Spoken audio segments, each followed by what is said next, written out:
Capítulo 1. Perdido en la autopista. El perrillo permaneció un momento sentado al borde de la autopista.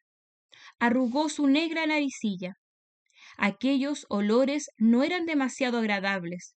Caucho quemado de los neumáticos y una peste a gasolina y aceite que subía de la carretera con el calor.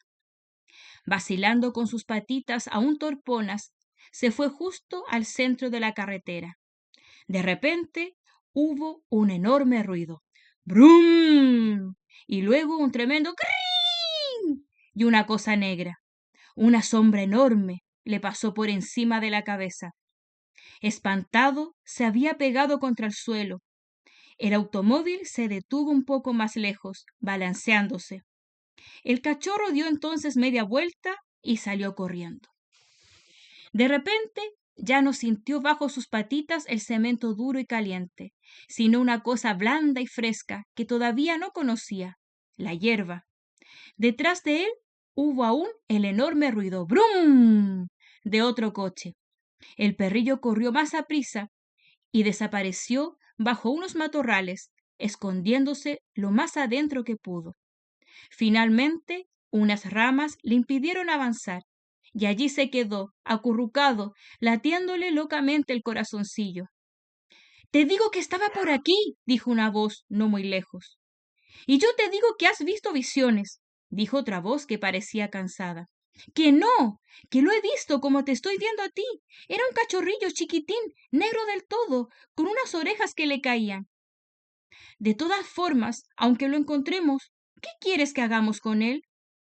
Pero es que lo van a aplastar. No lo podemos dejar en medio de la autopista. Ya sabes que no podemos tener un perro en casa. No tenemos sitio, dijo la segunda voz. En ese momento se oyó el ruido de otro motor, más ligero este que el de los automóviles. El ruido fue descendiendo y pronto se paró.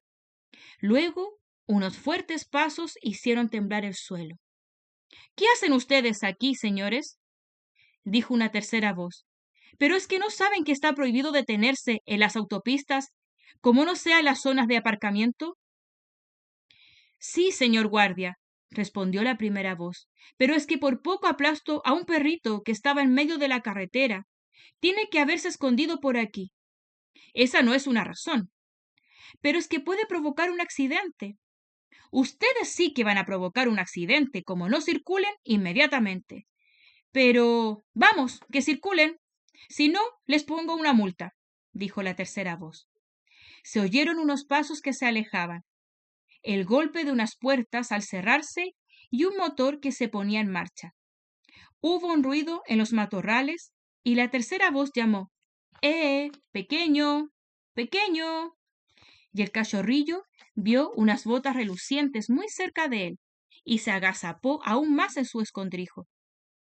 Por fin se alejaron los pasos y, por un pequeño hueco que había entre las hierbas y las ramas, el perrillo vio cómo el policía se montaba en su moto, daba un gran taconazo en la palanca de arranque y se alejaba con un enorme estruendo. El perrillo permaneció aún un momento sin moverse. Todavía no era más que una bolita de pelos cortos y negros. Solamente las puntitas de sus 4 patas y la extremidad de la nariz, justo antes del morro, eran marrones. También tenía 2 mechoncillos de pelo rojizo encima de los ojos que le daban ese aire de asombrado. Nunca había abandonado la caja de cartón en la que había nacido. Él era el más fuerte y el más despabilado de una camada de 6 cachorros. Hacía poco tiempo que había comenzado a escapar al control severo pero cariñoso de su madre, para trepar por encima de los bordes no demasiado altos de la caja y lanzarse a descubrir el ancho mundo. Y luego, un día, un animal enorme de 2 patas lo había agarrado por la piel del cuello y lo había depositado entre las manos de un animal semejante, aunque más pequeño. Durante algún tiempo había viajado apretado y acurrucado contra el pecho del niño. Luego habían entrado en una casa desconocida y, por primera vez, el perrillo había podido oír el trueno rugiente de los gritos encolerizados de un hombre. Al día siguiente, el padre de aquel niño abandonó al cachorrillo en la autopista. Y ahora, el pobre animalito, con el estómago vacío, buscaba desesperadamente entre las hierbas y los matorrales a su madre, con sus ubres a reventar de leche calentita y dulce, y el suave calorcillo de los cuerpos de sus hermanos y hermanas.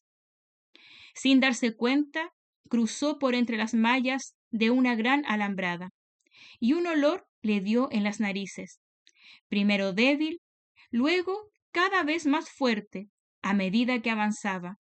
Era un olor recio, formado por cientos y cientos de efluvios que, demasiado joven e inexperto todavía, él no podía reconocer aún.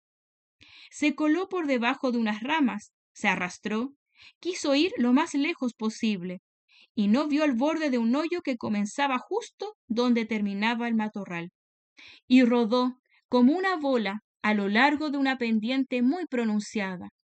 Rodó a más y mejor durante unos segundos. Felizmente para él, su caída terminó en un charco poco profundo de agua y barro. Se sentó en medio del charco y miró y olfateó a su alrededor. Era un paisaje muy raro. Allí había neumáticos negros y usados, montañas de cajas de cartón parecidas a aquella en la que él había comenzado su existencia, residuos informes de 1000 colores y chasis de unos aparatos cuyo uso ni conocía ni jamás conocería. Y por encima de todo aquello flotaba una mezcla de olores que a veces asqueaban a su pequeña naricilla recién estrenada y otras veces le llenaban de contento. Arrugó su nariz, volvió la cabeza de un lado y del otro. En medio de aquel mar de olores que llegaban hasta él, acababa de distinguir uno que conocía muy bien, el olor de la leche. Seleccionándolo de entre todos los otros olores, lo siguió y dio, por fin, con un montón de cajas de cartón que desprendían todas aquel olor tan bueno. Comenzó a lamer suavemente las aberturas. Luego, furioso al ver que aquello no la alimentaba, se puso a desgarrar las cajas con sus pequeños y afilados dientes. Actuando así, acabó por encontrar suficiente líquido como para calmar su estómago. Y, satisfecho, levantó entonces su cabeza. Frente a él, encaramado en lo alto de una lata oxidada de conserva, vio un extraño animal que antes nunca había visto. Un extraño animal que lo miraba con unos ojillos penetrantes y crueles. Una rata.